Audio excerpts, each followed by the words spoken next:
Number 1. Sa akin, just do something na para maramdaman nitong mga employer yung ngipin ng batas. Yes. Do everything within their Yes, jurisdiction. Exactly. Number 2. Next budget hearing sa 2024, gusto ko po meron na pong nakasuhan na employee hindi po nagbigay ng minimum wage at May kaso. meron pong nakulong. Hindi po ako nagbibiro, seryoso po ako ha. Gusto ko po by next year meron pong employer na hindi po nagbibigay sumusunod doon sa minimum wage law na ina-underpay yung po mga manggagawa niya. Bigyan niyo ako ng kahit isa man lang na kumpanya, matutuwa na ako. Pero pag wala, ako po ay manggagalaiti. I'm very sorry to say.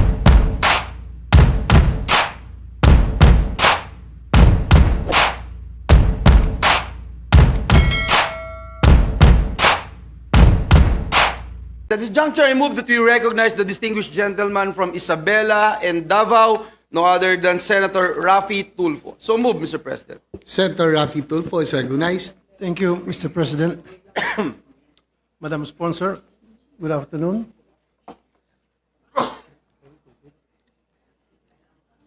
I would like to put in record as Vice Chairman of the Committee on Labor, I am fully supporting 100% the budget for 2024 for the Department of Labor and Employment.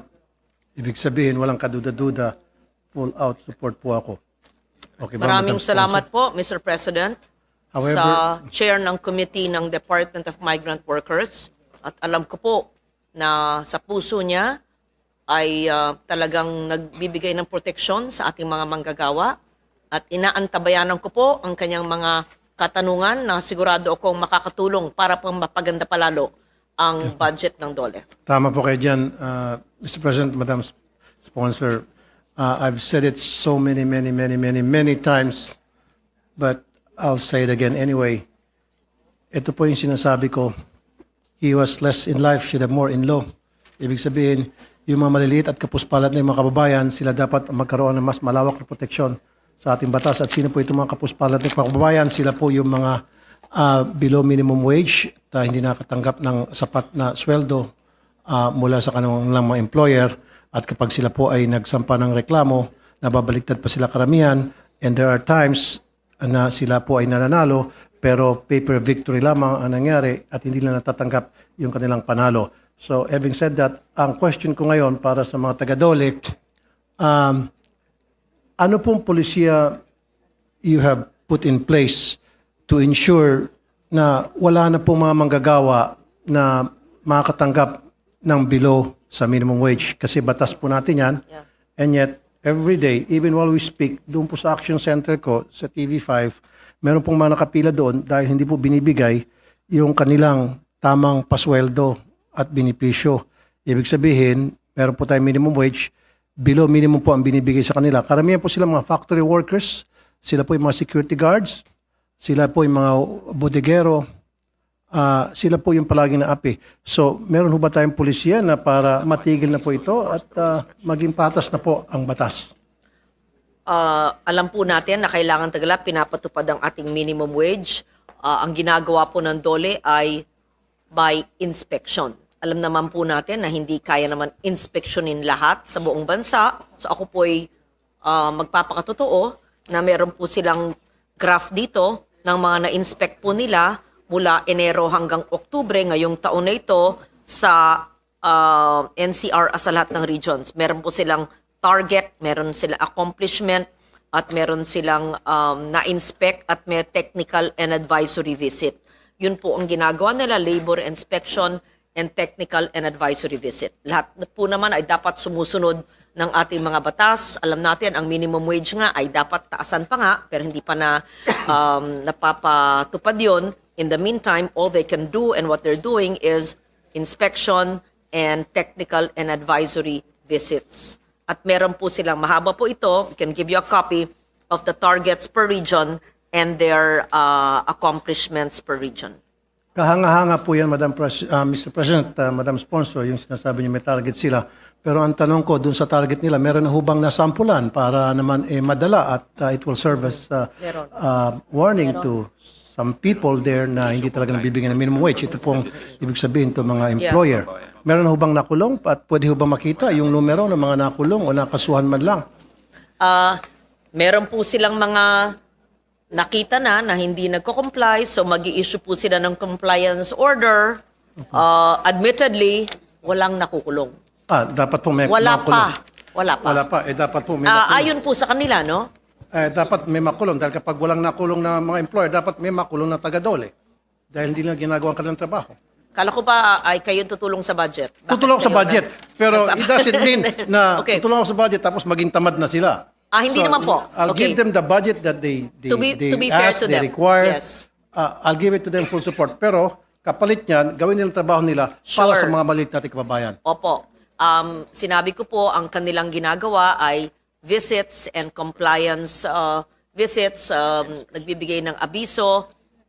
Sabi nga nila, may mga hindi nagko-comply, so may compliance orders kayong ginagawa. But they were very, Opo. very honest to say, sa kaalaman nila, wala pang nakukulong. Wala pa nakulong. Kaya nga po sana, pwede ho ba akong mag-request na sana po may makulong para may sampulan. So yung mga pong mga sabi niya mo, Madam President, Madam Sponsor, na call attention na pwede bang bigyan niyo ako ng kopya para ako na po magpa-follow up to make sure na talaga matutuluyan yung mga kumpanyang yun at makasuhan. Kasi hanggat wala po nakakasuhan, ang tingin nila sa batas natin is bungal. Kumbaga, walang ngipin. So dapat lagyan natin ngipin ng batas. At ako po ang pwede magsilbing ngipin. Okay lang po sa akin, magalit Okay. sila lahat. Basta I'll make sure na yung batas ay ma-implement. At that's the reason, to be honest with you, Mr. President, Madam Sponsor, that's the promise I made to the mga manggagawa during the election na pagdating ko po dito sa Senado, sila po ay magkakaroon ng boses, lalo na po yung mga palaging naapi ng mga manggagawa at hindi nabibigyan tamang mga sweldo at benepisyo. I'll be the voice for them. Okay. And I'm just doing what I promised them. Bibigay ko po sa inyo ang matrix po nila ng minimum wage, rate of compliance to the minimum wage.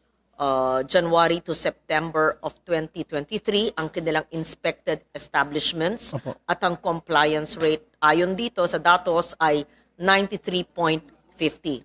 Ang ating talagang, it is our desire that everyone will comply with this. Maliit na nga yung minimum wage, ay kailangan mag-comply lahat. Kulang na nga po kung tutusin. Tama, kulang I na agree with kulang, you. yes. Kaya nga So- po, in fact, I made the suggestion last year. Mukhang mabilis mag-oo yung mga taga-dole pero hindi naman ginagawa. Suggestion ko lang to.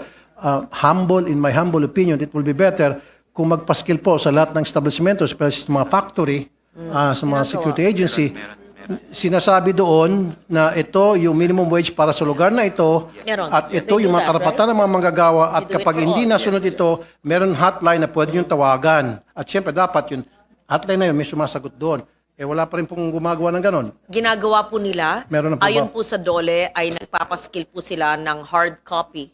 Na, Hard copy sana yung parang ano ba, karatula na yun nga po, hard copy na poster sa mga establishments. yes. Not only minimum wage, but also Yung mga overtime karapatan nila. pay, holiday pay, Exactly. and other At benefits. sa baba noon, may nakalagay na hotline na pwedeng tawagin. Yes, meron po yun.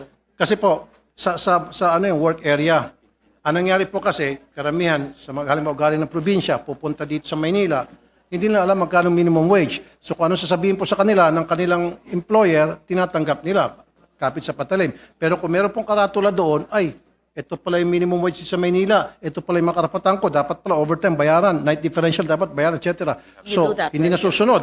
Yeah. Kailangan pala may payslip. Hindi na susunod yung hindi na bibigyan mga karapatan ko yan. Then, nandun yung cellphone number na pwede nang tawagan.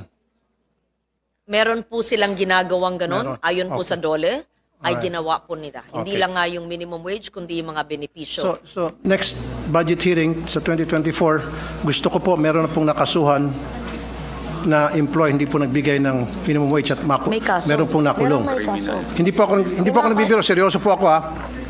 Gusto ko po by next year meron pong employer na hindi po nagbibigay sumusunod doon sa minimum wage law na ina-underpay yung pong mga manggagawa niya. Bigyan niyo ako ng kahit isa man lang na kumpanya, matutuwa na ako. Pero pag wala, ako po ay manggagalaiti. I'm very sorry to say that right here, right now. Kailangan po merong isa masampulan o matuluyan. Kasi wala po talaga eh. And I'll tell you, Madam Sponsor, ikaw, hindi niyo alam to Madam Sponsor, although si Madam Sponsor, she's my friend. Karamihan sa mga dole sinasabi inspection, pupunta ron. Sasabihin ko lang po sa inyo yung style. Punta ron yung mga taga-dole mag-inspect. Kasi nga po, may nagreklamo. In fact, there are times na natutuwa pa nga kapag may nagreklamo. Pupunta mag-inspection. Pagdating po doon sa area, magkakaroon po ng pag-uusap, yung pong dole inspector at yung pong mga opisyal ng kumpanya. And wala pong representante mula po sa mga manggagawa ng kumpanya. So sila lang po nag-uusap. So hindi alam kung anong pinag-uusapan. Paglabas ng dole inspector, may dala-dala na pong bag. Hindi alam kung anong laman ng bag.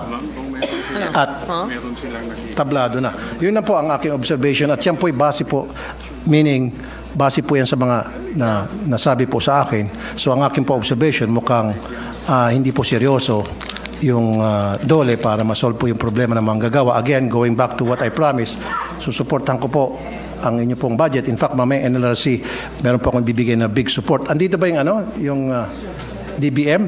DBM? Present ba DBM? Meron ba DBM? Tumago ng DBM? Wala ang DBM? Akala ko. Okay. Anyway, mapapanood naman ito ng DBM. Okay. So okay na po ba yun, yung akin pong sinasabi sa inyo? Kasi for so many years, Mr. President and Madam Sponsor, for so many years, I've been a broadcaster for 20 years.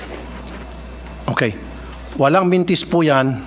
Araw-araw, mahaba po ang pila sa aking action center na kung saan mga security guard, mga factory worker, ang reklamo nila, Idol, sir, below minimum po ang aking sweldo. Wala pong bayad sa overtime. 15 hours po yung trabaho ko. 18 hours pa po yung trabaho ko. Wala pong overtime. Palagi pa po ako puyat at napapagalitan pa. Etc. etc. Wala pong payslip. Wala po akong SSS. Wala pong PhilHealth. Wala pong pag-ibig.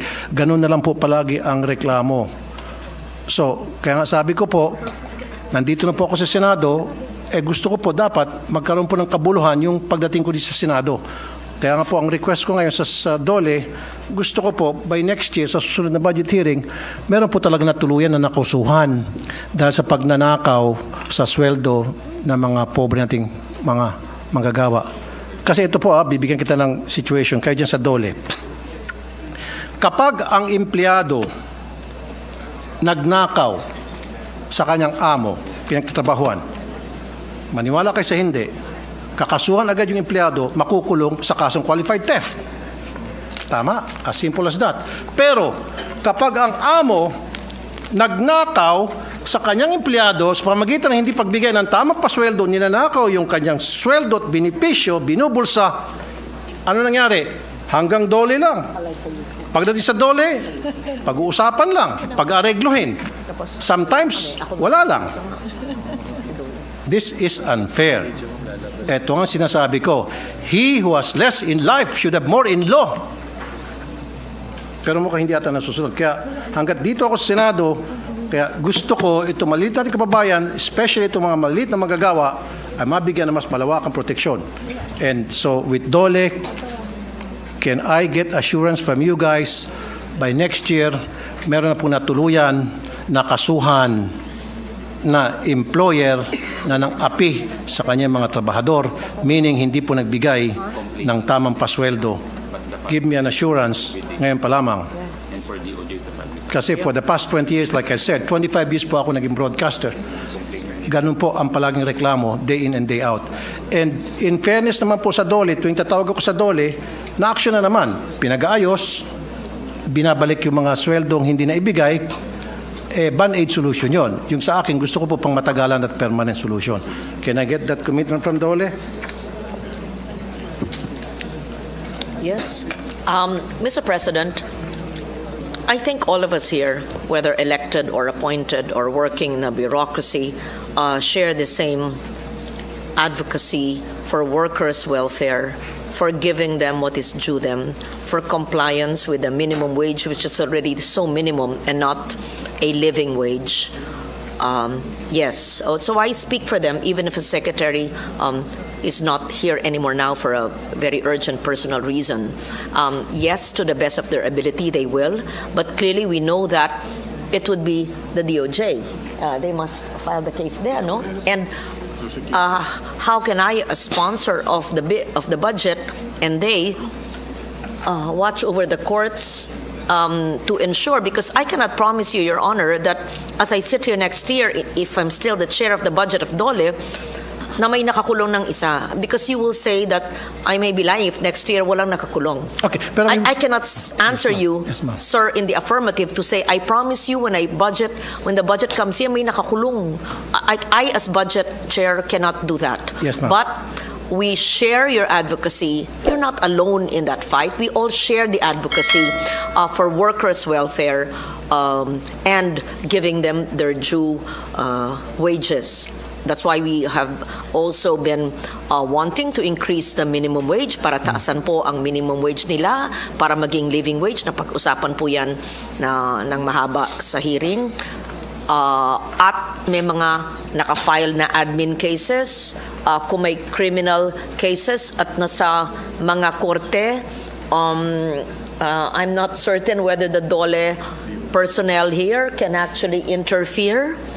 So I cannot assure you na may nakakulong kasi kung sabihin kong oo para lang mapasa yung budget, para na akong nambola sa inyo. I don't want to do that. No, what I'm Yes. trying to say here, Madam Sponsor, Mr. President, is merong kasong na i-file na dapat. Kasi mukhang wala atang kaso na i-file. Meron nga monitoring, There are meron cases. kayong target, inspection and all.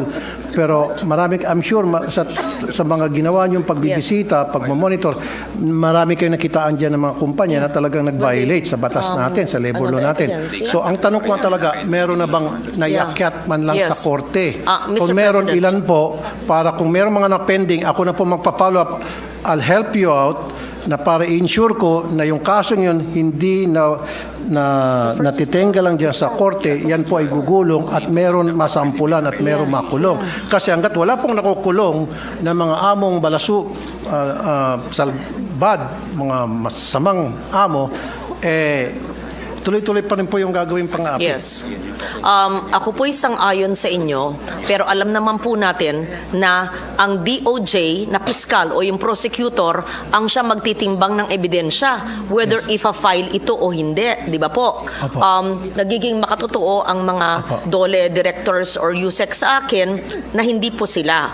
It will be the prosecutor, it's under the DOJ, who will decide whether the Precisely. case will be filed or not. Exactly. And so, yes, if there are abuses, since you are very influential in that sphere, and that is your advocacy, which we share with you, maybe the proactive way is to seek the help of the good senator so that through his influence and more than 26 million followers on his platforms, he can help you.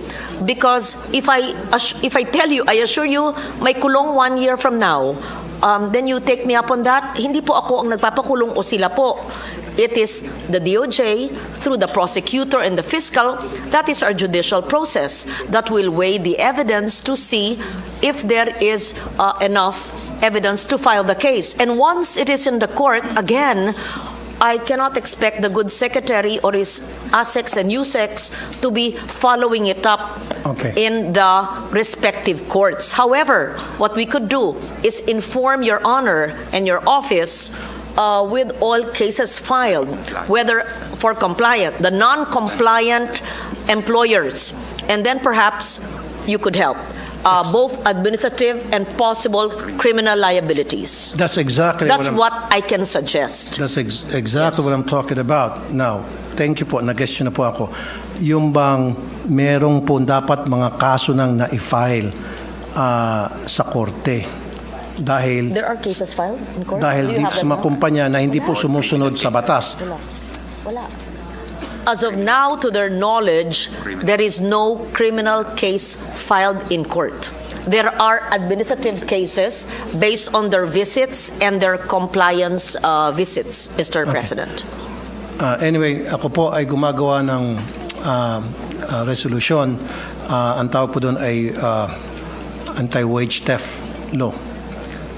Para makasuhan ng kaso kriminal ang lahat ng mga employer na hindi po ay na nagnanakaw sa sweldo ng mga empleyado.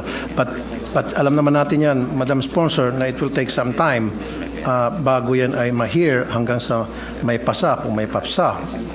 Pero for the meantime, meron naman talaga tayong batas na dapat i-implement labor law na nagsasabing ibigay yung nararapat, which is the minimum wage. Yes. So gusto ko po, sana may ma-file na kaso by next year at gusto ko makita yung ma-file na kaso para ako na po magpa-follow up upang masiguro na talagang gugulong yung kasong na-file.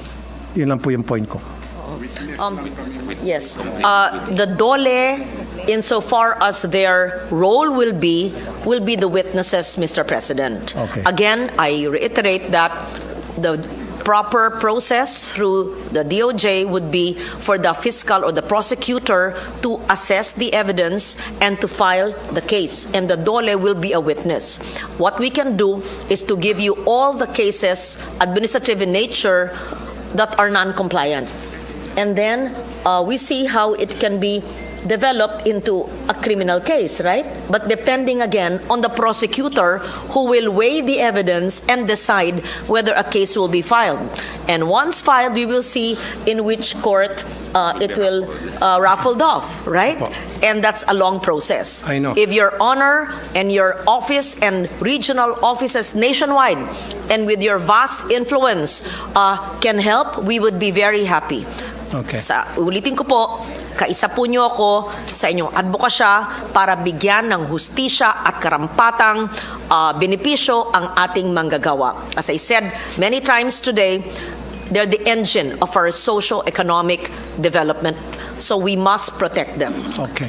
Unfortunately, and I'll be very truthful, it's a long process. And I would like to see the non-compliant employers, yes, charged. And so that it would be a lesson learned, that's what you're saying, for all the others to comply with the law.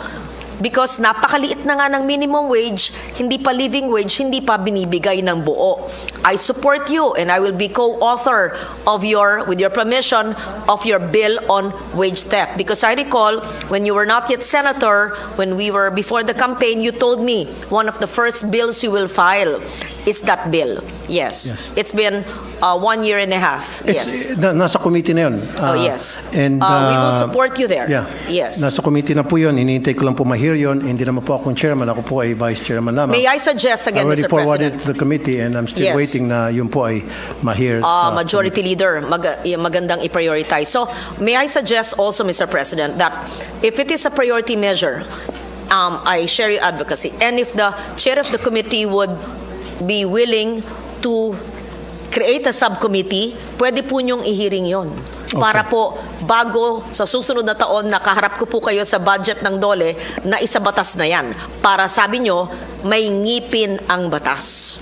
Kasi ang DOLE, hindi nila kayang saklawin ang trabaho ng DOJ na siya pong gagawa ng kaso at sila po ang nanunungkulan dun sa pag-usad ng mga na-file na kaso. Pero kung meron na kayong batas na wage theft, and I agree with you in concept, then that would be very helpful. So you can create a subcommittee, right? Under whose committee it is. It's only a suggestion. If your honor wants it to move more quickly. Matanong ko lang po, Madam Chair, sa mga taga-DOLE. Halimbawa po, sa ginawa niyong inspection, ito po ay para sa mga taga-DOLE, and then sa inyong paggawa ng inspection, base po sa reklamo ng mga manggagawa sa isang factory, paulit-ulit at matagal nang niloloko sila ng kanilang employer at hindi po binibigay yung kanilang tamang pasweldo, wala sila sa minimum wage, wala yung mga benepisyo.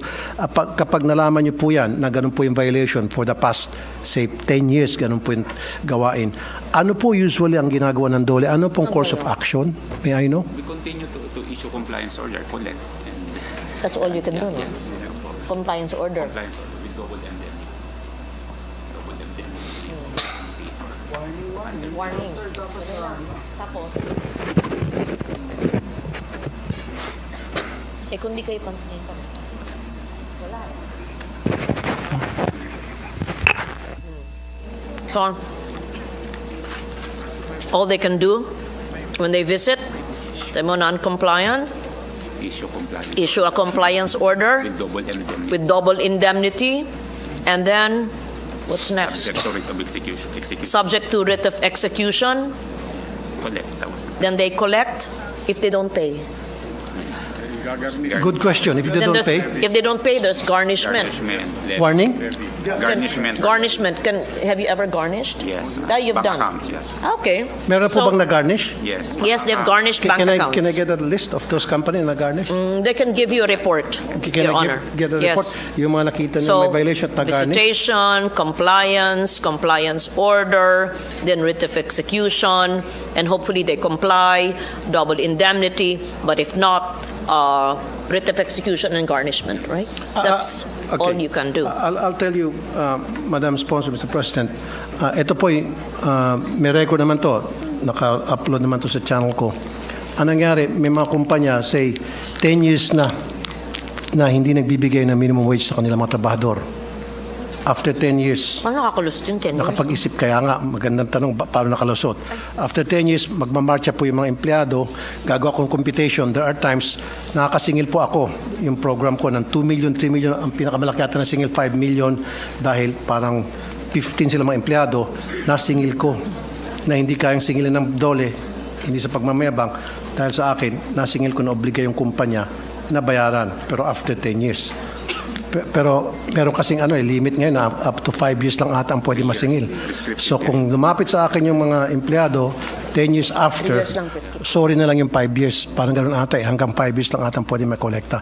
Anyway, yan sinasabi kong proseso. So what I want you to do, Dole, for the meantime, hanggat hindi pa naipapasa yung bill ko na wage theft, make sure na dapat may napaparusahan. Doon sa sinasabi nyo ng compliance, binanggit si Madam Sponsor na garnishment, execution, kung ano pa man yun, dapat meron talaga. Meron napasara, yes. meron pong na-embarguhan ng mga assets dahil ipambayad doon sa kanilang mga rin kayo. empleyado. You know that- In fact, meron po ako mga kumpanya napapalusot, tuturuan ko kayo dyan mga taga-Dole. Inobliga ko yung employer na yung kanyang It's not diamond wedding do ring. it, you can be charged. Inobliga ko, biniro ko lang, pero yung biro ko, sineryoso niya, yung kanyang diamond wedding ring, isinanla niya para may pang sweldo lang. Mr. President, I am told that Para maipas... Go ahead. yes, hindi po nila tungkulin at hindi po sila pwede magsara at magpasara. It's beyond their jurisdiction. Hindi, kasi ang pagkakaintindi ko na sabi writ of execution, ano pa ba yung sinasabi niyo? Okay, sorry kung na-misunderstood niyo ako. Ang sa akin, just do something na para maramdaman nitong mga employer yung ngipin ng batas. Yes. Do everything within their Yes, jurisdiction. exactly. But they cannot go beyond what is prescribed for them to do. Yeah. Maybe pwede sila But they can mag-usap-usap, coordinate magkaroon- with the other agencies kung Exactly, hindi nandiyan- nasaklaw ng kanilang Nandiyan yung jurisdiction. BPLO, Business Permit and Licensing Office, sa LGU, pwede sila makipag... Sa LGU. It would be pwede the sila LGU. makipag-usap doon. Yes. Di ba? Nandiyan yung DTI. So pwede naman, kung gusto, maraming paraan. Kung ayaw, Yes, maraming Mr. dahilan. President. Di ba? We take lamang sa note of that. ikabubuti ng There's mga no manggagawa. disagreement. We take note of that. And they're listening intently. And we will ensure that they will be more proactive. They've been doing their best. But as I said, the cases, it should be DOJ. Okay. And the padlocking, it would have to be the LGU. But garnishment, etc., they've done that. They can even give you a list of some Okay, sige, garnishment. companies that have done that. So gusto ko makita yung mga nag-garnish na mga kumpanya. Yes. Can you give me a report, a list? Yes. Para ma-advertise ko naman po. Nang Yes. ganon, makita ng iba, seryoso pala itong Dole, wag natin gawin. Of course, So it will serve as like a warning. Ano po? That's part of their accomplishment. And let me Kailangan po just- maipaskil natin yung mga violators. Yes.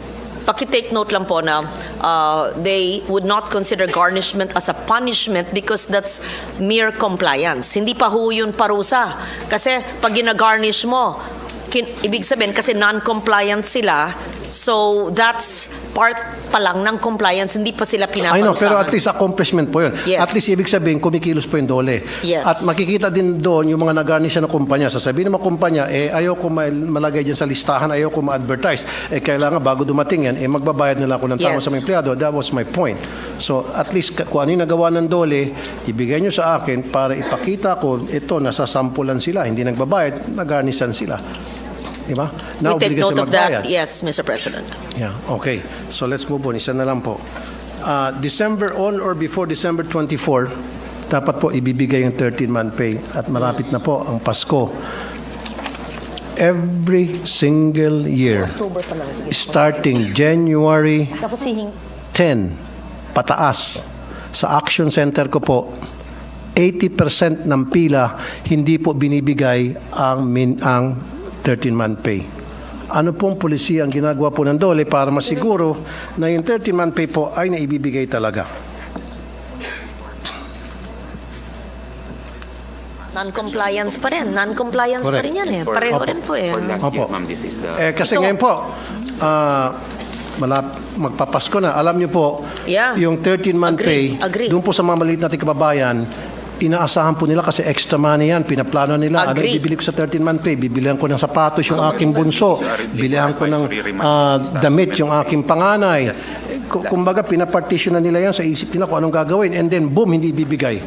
Kawawa naman. Tayo po isang ayon talaga. Malaking bagay ang 13-month pay. At sana pag kumikita naman, gawin pang 14-month pay. Pero yung nag-issue na po sila ng labor advisory para ipaalala po na bago pa ang Desyembre ay ibigay na yung 13-month pay. Okay. Paalala po. Anong klaseng paalala, Dole? Yung labor advisory. that will be coupled with Yes. inspection. Did you do it hard copy or So email? doon po sa nagba-violate at hindi nagbibigyan ng 13-month pay, halimbawa, pipila ho sa action center ko sa January, ano pong magandang gawin kaya sa mga yon, sa mga sa mga bad na yon, mga tao? Inspect the establishment, the employer. Ano magandang gawin? Oh, yung mga very bad. Employer. Kasi yung kasi sagot po, ko- I assure you, by January 10 pataas, dadagsain na naman po ang action center ko ng mga pobre nating magagawa, nagreklamo sa pag hindi po nabigyan ka ng 13-month pay. So they end up na pupunta sa Can you sari-sari store, kindly mangutang para furnish- sa kanilang Noche Buena, etc. Mr. President, pakibigay rin po yung mga pupunta sa inyo na hindi napunta sa kaalaman ng dole para po makita rin nila at magawa nila ang kaya nilang gawin. Kung hindi po Nabayaran yung... nabayaran, kung Kaya nga hindi po, nila alam. ang tanong ko nga po, paano In po? short, share information Yes. with each other. Ganun pong ginagawa ko, Madam President. Tumatawag ko sa Dole. In fairness sa Dole, sila po tinatawagan ko rin. Kaya ang tanong ko lang po, kasi this has been happening for so many years, parang regular, naging norm na eh. Kumbaga parang normal na lang na every year, merong mga kinakawawa. Yung sa akin sana, pahinto na natin na dapat every year, wala na pong kawawang mga manggagawa na ibibigay na po yung 13-month pay kasi nasa batas po yan at karapat-dapat na matanggap nila yan. Sabi ko nga po, marami sa kanila, kasi extra money yan, malayo pa lamang, pinaplano nila kung paano gastusin yung 13-month pay, kasama na dyan pang Noche Buena, tapos hindi pala nabigay, kawawang-kawawa naman sila. Parang napapabayaan Tayo natin. po ay nakikiisa sa inyo na dapat ang minimum wage ay sundin. Batas yan eh. Dapat ang 13-month pay ay sundin bago Desyembre. Ito po ay merong tayong compliance rates by region. Noong 2022 at saka 2023, bibigay ko na lang po through DOLE sa inyong tanggapan. It's a long matrix and the targets and the compliance per region. Pero more than these matrices, more than these numbers, it's really the proactive behavior of everyone concerned in DOLE to make sure that not just a minimum wage but a 13-month pay is followed closely, efficiently. Siguro po, Madam President, Madam Sponsor, Mr. President, siguro yung DOLE, pagdating sa 13-month pay, pwede ho kayong magipag-MOA sa mga taga-LGU para, ito po akin lamang pong opinion, say kung workable po ito, na yung mga hindi nagbigay ng 13-month pay, hindi i-renew yung kanilang license sa BPLO hanggat hindi na ibibigay yung 13-month pay. How's that? Is that something doable? Legit ba yan? Can you Pwede do ba a yan? MOA with LGU? Magkaroon ng MOA? Na kapag hindi nyo binigay yung sa mga kumpanya na hindi nagbigay ng 13-month pay, kasi yearly po, ni-renew yung lisensya sa BPLO, sa LGU, hindi muna ibibigay, hindi muna ma-renew ang inyong license hanggat hindi nyo nakukomply yung 13-month pay. How's that? So perhaps Meron tayong dating mayor dito. Maybe he can give an opinion. Si Senator Win Gatchalian, who's a former mayor sa Madam LGU. Chair, if I may intervene, I think it's possible. The local government units have broad powers looking after the general welfare of their constituents. So any violation of any law can be grounds to revoke the business permit being given by LGUs. Of course, the DOLE needs to link up with the different LGUs. For example, in Valenzuela, I know that we work very closely with DOLE because we have a lot of factories there, we have a lot of businesses, and we work very closely with DOLE, both in terms of industrial peace para wala pong mga strike at wala pong mga problema. And then if there are any violations against our workers, the local government takes a proactive role to warn the businesses through the use of that business license and business permit and licensing powers, Mr. President. So it's a good idea, and I appreciate the comments of the good Senator to bring this out to the fore. Thank you, Mr. President. Thank you, Senator Win Gatchalian. Yes, thank you, Senator Gatchalian.